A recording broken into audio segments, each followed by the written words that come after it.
welcome to Popalong RC, the RC car channel dedicated to RC car racing, and today I have been invited to a little unknown track. So this place is about, I'll say, 40 minutes from my house, so it's quite a local track to me. I've been meaning to go for a long time, and I met up with Pitman Dave last week, and he said, pop along, I'll sort you out of a car and you can have a play.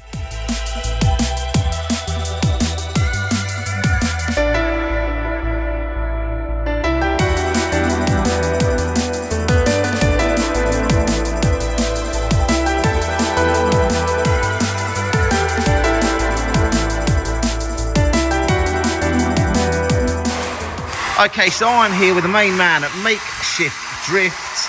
It's a new drift club, amazing facility. So how's it going then, Flip Flop? What's the history of the project? So we started this in November last year, and yeah, been running since. And we actually started on cardboard, believe it or not, on the first couple of weeks, but now it's grown ever since.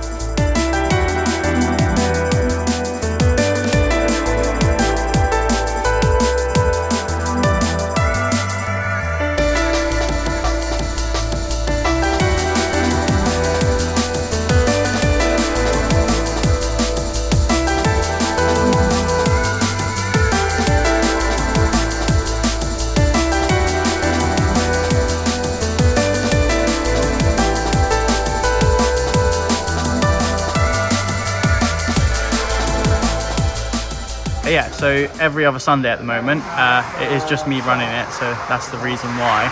I'd like to do more, but we also do competitions in between. So we've done one competition 2 weeks ago, and we plan on doing 4 more this year. So I started the hobby about 5 years ago, and I've been in the hobby for a while, and I've been working here for 9 years. And one of my favourite clubs shut down, which is now reopened, but it gave me the idea to start my own, and the UK needs more tracks like this for the rear-wheel drive RC community. Just trying to grow it really, so I thought I'd help out.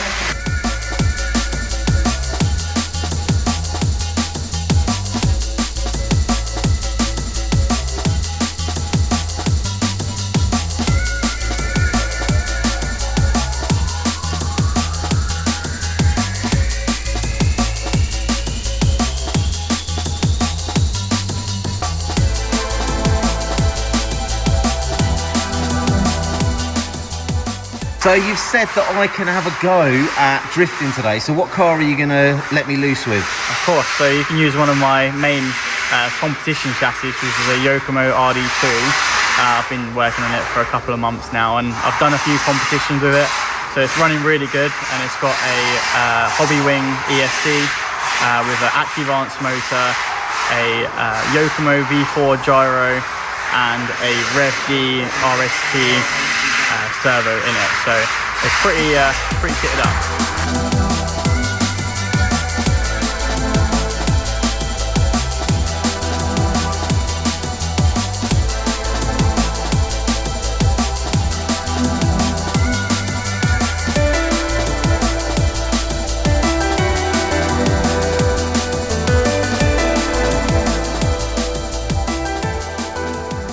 Now here we go, it is my turn to get the controller in my hands and have a go at RC car drifting.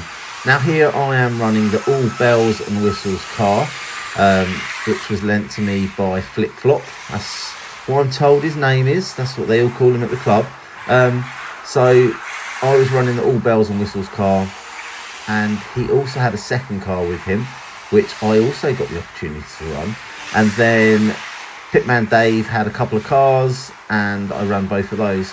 And I'm going to be honest, it is a lot harder than it looks. As you can see here, I'm starting to lose the back end, and it is a real challenge to get these cars round. And all 4 of the cars that I ran on the day had completely different driving characteristics. With this car, it was very much a case of feathering the throttle and the steering to try and get this car consistently going around the track. See, I'm having a little bit of trouble there. Whereas the other car that I was using was a little less sensitive, in terms of getting the back end out. So tapping the brake really helps you get the back out and activating the drift. So I had a great time running all the cars and meeting the people down at the club. It is a beginner friendly track. It's kind of like pay your money and play on the track for as long as you wish. So the track opens, I think it's 10 till about, I don't know what time it closes actually, but it's £10 for the day. They have actually got a couple of rental cars, so if you haven't got a drift car and you wanted to give it a go, I think it costs £20 to use one of the rental cars, which will be all set up for you.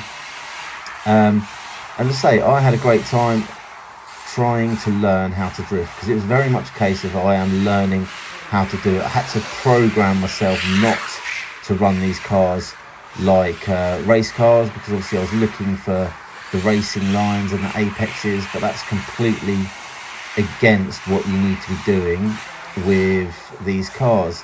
On the track you can see these little boxes, and it's about getting the rear wheels into the boxes and get them in at a certain angle to show that you're really drifting, which I'm not quite good enough to hit any of the boxes at the moment, but I am getting the back end out a little bit, having some fun getting the car sideways, a little too sideways there. But this is something that I'm looking at revisiting. So a little bit of RC drifting. There is sort of the hobby side of RC drifting, where you can get yourself a cheap drift car, run it around on smooth surfaces. But then there is also a competitive element where you are sort of scored on accuracy, sort of angle into the box, speed and style as well. So yeah, lots of fun was had. But let's break away from the track for now and have a look at some of the cars that were on show.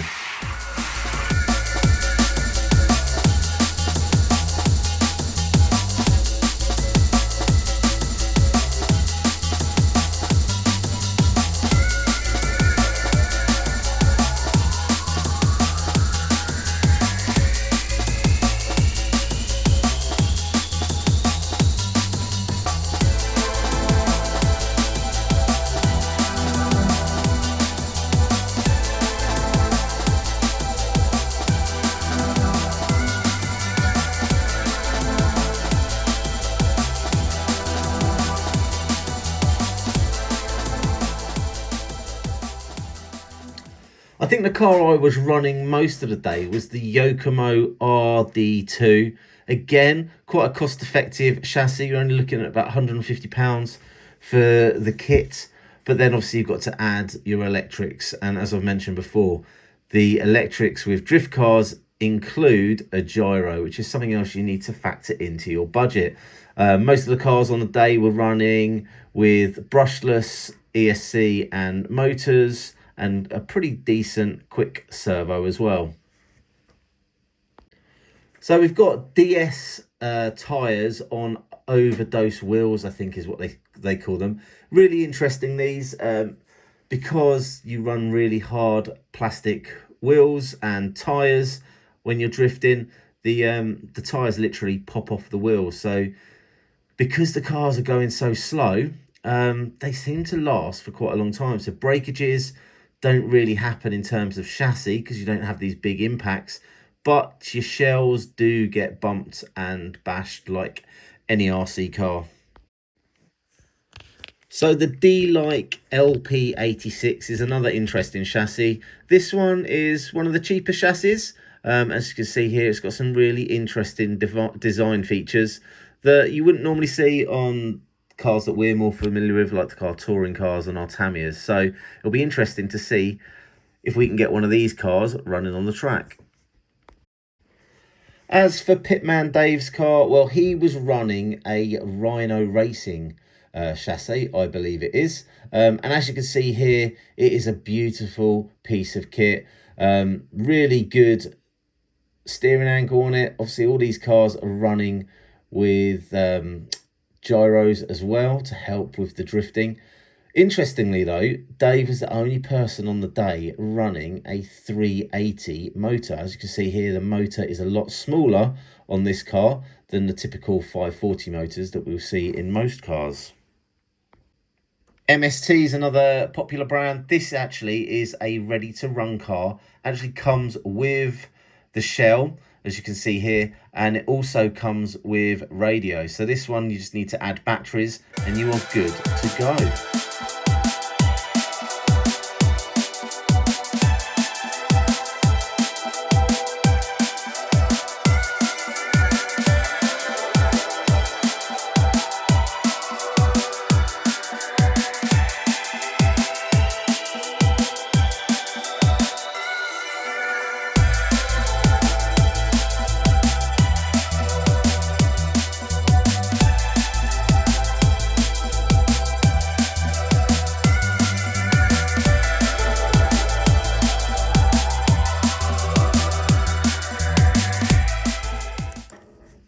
So back to the track for one last drift before I head off home.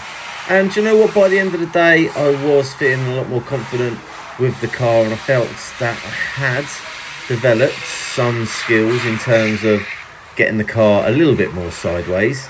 It wasn't consistent though, so I've got a long way to go. But for a first outing, I think I did all right. And as I say, it looks a lot easier than it actually is in reality. It is like driving your cars on ice. So really pleased with how I got on. I just want to say a massive thanks to the guys. It's been a brilliant day, and I definitely plan to pop along again soon. So if you're interested in popping along to Makeshift Drift, I'll put all the details in the description down below, and hopefully I will see you guys trackside soon.